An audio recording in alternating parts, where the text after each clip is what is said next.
पिपरा के पतवा जैसे डोलेला खरजवा हमरो धरला कलाई चुड़िया टूटेला।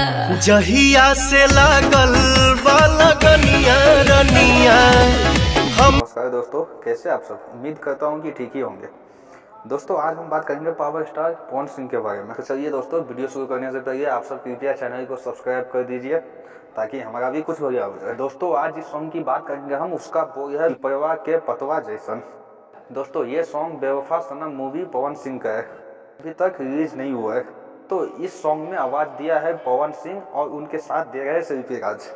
यहाँ दोस्तों वही बेवफा सनम पवन सिंह का जो अभी यूट्यूब में बवाल मचा गया है। दोस्तों सनम बेवफा पवन सिंह का मूवी एक बहुत ही बेहतरीन लव स्टोरी पर निर्धारित है। दोस्तों इसमें इमोशनल भी है, ड्रामा भी है और एक्शन भी है। दोस्तों पूरी जानकारी के लिए वीडियो के अंत तक जरूर बने रहिए। जैसे हमें कुछ जानकारी प्राप्त होंगे हम इस चैनल के माध्यम से आप सबके पास अपडेट कर देंगे। तो दोस्तों सनम बेवफा मूवी देखने के लिए आप सब कितना उतावले हैं हमें कमेंट में ज़रूर बताएं। और वीडियो अच्छा लगा हो तो चैनल को लाइक करें, कमेंट करें और सब्सक्राइब करना तो भूलिएगा। तब तक के लिए हर हर महादेव।